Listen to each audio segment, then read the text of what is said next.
कौन सा करना चाहिए?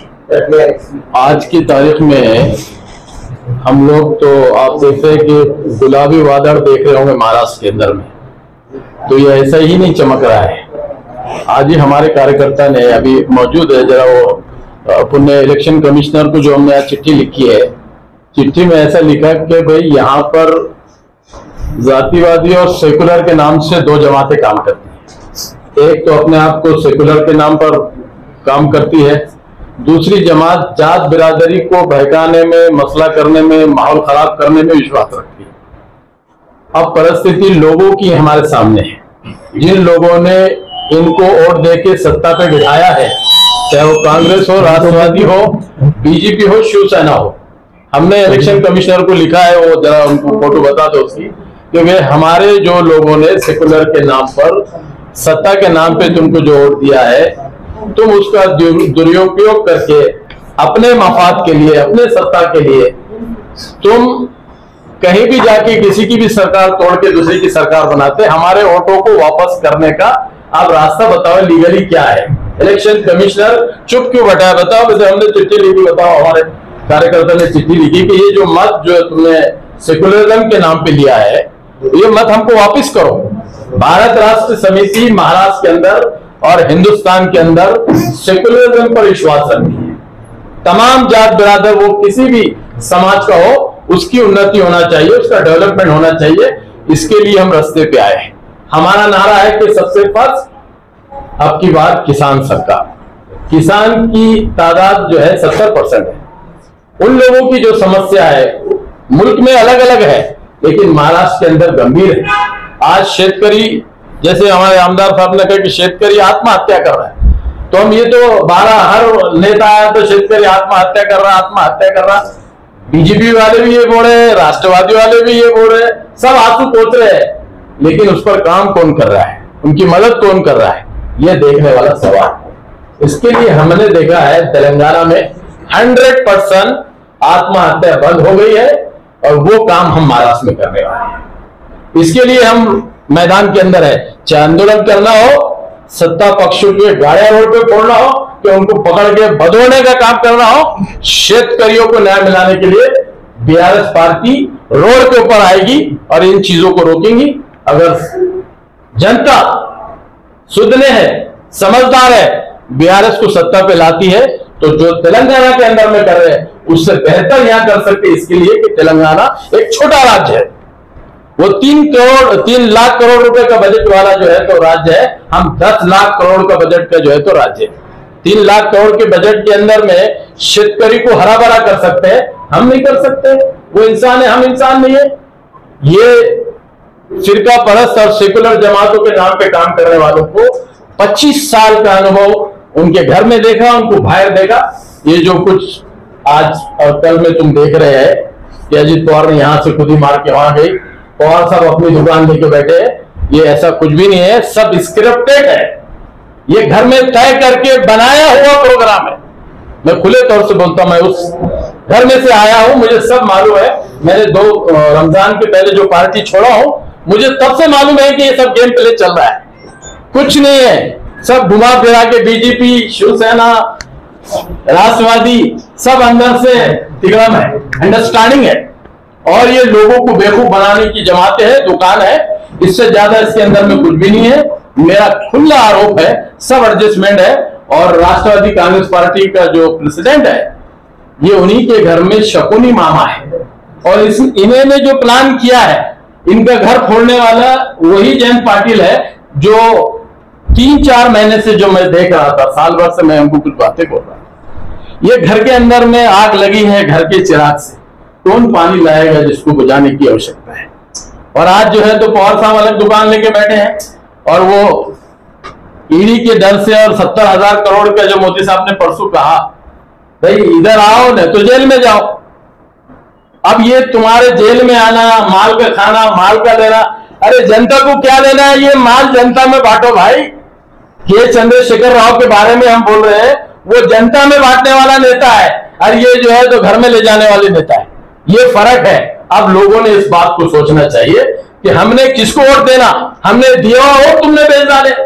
शिवसेना ने वही की, एकनाथ शिंदे ने वो किया, यहाँ के 5-7 एमएलए हमारे डिस्ट्रिक्ट के खोके लेके बोके हो गए और सब ओके हो गए।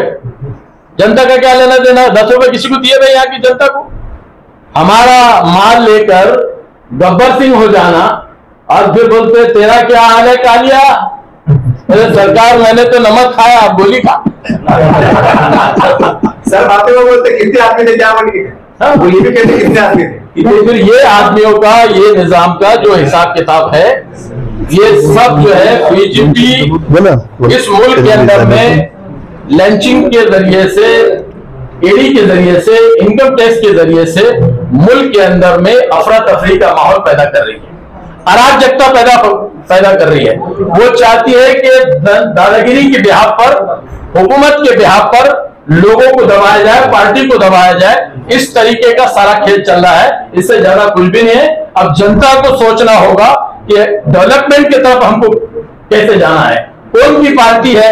हम वो पार्टी है जो कर रहे हैं, वो करने की बात कर रहे हैं, जो करेंगे ये बात हम नहीं कर रहे हैं। इसलिए बीआरएस पार्टी को महाराष्ट्र के अंदर में लाया गया और बीआरएस पूरे हिंदुस्तान में काश्तकार के मुद्दे पे, कामगार के मुद्दे पे, नौजवानों के नौकरी के मुद्दे पे हर मार्ग पे लड़ने का काम कर रही है। अभी आप जाकर देखो महाराष्ट्र के अंदर और हिंदुस्तान के और शहरों के अंदर और हैदराबाद के अंदर में जाके देखो, बैरूनी मुल्क के तमाम बड़ी बड़ी कंपनियां, आईटी सेक्टर की हो, चाहे ऑटोमोबाइल इंडस्ट्री की हो या एग्रीकल्चर इंडस्ट्री की हो, सारी बड़ी कंपनियां जिसका तुम नाम जानते हो, इंटरनेशनल लेवल के ऊपर आप उसके ऊपर मारो, सारी कंपनियां हैदराबाद में दिखेंगी और जॉब क्रिएट हो रहा है। और कोई कैद नहीं है कि तेलंगाना का ही आदमी आके नौकरी ले। महाराष्ट्र का नौजवान अगर पढ़ा लिखा है, आ जाओ हमारे तेलंगाना में, उसको नौकरी उपलब्ध करने का काम के चंद्रशेखर राव ने जो है तो किया है। ये नीति का काम हम महाराष्ट्र के अंदर में चाहते हैं। महाराष्ट्र के अंदर में अगर बदलाव चाहते हैं तो बीआरएस पार्टी के सिवा कोई रास्ता नहीं है। लोगों को रास्ते पे आकर बीआरएस के बारे में हमको बोलना पड़ेगा। मौलाना, समान नागरिक कायदा का डर और जो बताया जा रहा है माइनॉरिटी समाज को, क्या आपको लगता है कि मेजोरिटी वोट इकट्ठा करने के लिए किया जा रहा है? बीजेपी के पास 360 स्कीमें हैं। एक स्कीम फेल हो जाती है तो दूसरा डालती है, लोगों को इसी में उलझा देती है। अब मैं रात में टीवी देख रहा था, सब लगे हुए हैं यूसीसी। मेन मूल जो मेरी प्रॉब्लम है, खेती का जो प्रॉब्लम है, काश्तकार आत्महत्या कर रहा, उसका दिमाग डाइवर्ट करके यूसीसी की तरफ ले जाए। इसके वो दिशा भूल करने के अलावा बीजेपी के पास अभी तुम ये मुद्दा अगर खत्म हो गया तो उनके थैली में अभी 50 मुद्दे अभी रेडी है, फट इलेक्शन के पहले लाके डाले। अरे कोई तुक है? औरंगजेब रहमतुल्लाह अलैह एक ऐसा बादशाह है जिसने 52 साल 53 साल अखंड भारत के ऊपर हुकूमत किया। उसकी फोटो पे स्टेटस लगाने के ऊपर औरंगजेब की औलाद के पैदा हो गए बोलने वाले मुख्यमंत्री, माजी मुख्यमंत्री, इस वक्त के उप मुख्यमंत्री क्या बात करते हैं? इनको कोई रोकता है कि नहीं रोकता है? हिंदू भाइयों को यह समझना चाहिए कि इस तरह की झूठे बातें करके आप क्या गुमराह कराना चाहते हो? वो क्रिमिनल आदमी है, गुंडा है, दाऊद है, राजेन है। मौलाना जी, आप औरंगजेब को आदर्श मानते हैं? बिल्कुल आदर्श है। वो हिंदुस्तान के अंदर हुकूमत किया है, बिल्कुल आदर्श है। और ऐसी हुकूमत किया कि जब इंतकाल हुआ तो जेब के अंदर में कफन दफन के लिए उतने ही पैसे थे। दुनिया में ऐसा बादशाह मैंने नहीं देखा। क्या भ्रष्टाचार करेंगे? यहाँ तो खाने का और खिलाने का धंधा है। क्या लोगों के लिए काम कर रहे हैं? हर एक के लिए काम किया। मालूम तुमको औरंगजेब रहमतुल्लाह अलैह क्या निपटनी रंजन की जमीन किसने दिया? औरंगजेब रहमतुल्लाह अलैह। ये तुम्हारी अतुल सावे के टाकिस के सामने की मंदिर की जमीन किसने दिया? औरंगजेब रहमतुल्लाह अलैह। ये राम मंदिर हमारे घर के पास कल जो झगड़ा हुआ, वो मंदिर की जगह और वो मंदिर को इनाम कौन दिया? औरंगजेब रहमतुल्लाह अलैह। अरे किसकी बात करते? कोई इतिहास मालूम नहीं, कुछ बंदे कुछ फतरे मालूम नहीं। एक मंदिर के पुजारी को उनके एक सिपा सालार ने गलत छेड़ के एक लड़की के साथ गलत काम किया। औरंगजेब रहमतुल्लाह अलैह वहां से आकर उस सिपा सालार को हत्ती के पैरों से कुचल के मारने का काम किया। वो औरंगजेब रहमतुल्लाह अलैह। उसके बाद कोई जातिवाद था क्या? मुसलमान, दलित, हिंदू अपने में समेट के चलते थे। अब सत्ता की लड़ाई अलग थी। ये राजा कौन था, वो राजा कौन था, ये झगड़े तो आज भी है। अभी तो घर में अजीत पवार शरद पवार चाचा भतीजे लड़ रहे। कल मरने के बाद इतिहास में जाकर बात क्या बोलेंगे? अजीत पवार शरद पवार का दुश्मन था। सारा एडजस्टमेंट है।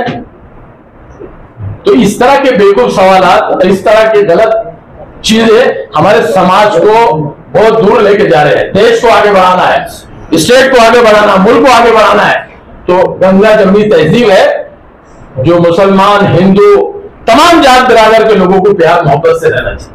प्यार मोहब्बत की राजनीति पे हम विश्वास करते हैं, आपस के इत्तेफाक पे हम जो है तो विश्वास करते हैं, उसको हमने बढ़ाना चाहिए और देश को बढ़ाना चाहिए। कोई भी हमारे पास कमजोर तबका है किसी भी जात के नाम पे, उसको उठाओ। ये पार्टियों में मैंने 25 साल काम किया। राष्ट्रवादी कांग्रेस पार्टी सबसे पहले माइनॉरिटी के डेड अगेंस्ट है, दलितों के डेड अगेंस्ट है। सिर्फ चेहरा बना के रखी है कि हम माइनॉरिटी के हैं, हम दलितों के हैं, सब बकवास है। 25 साल देखा, बहुत सब्र किया, कोई रास्ता नहीं था। एक तो कांग्रेस में जाओ, हम तो बीजेपी में नहीं जा सकते, आरएसएस में नहीं जा सकते, फिरका परस्त में नहीं जा सकते, कांग्रेस में जाओ ना तो राष्ट्रवादी में जाओ। एक बहुत दिनों के बाद बीआरएस के नाम पे एक सेकुलर, ओरिजिनल सेकुलर पार्टी हमारे सामने है।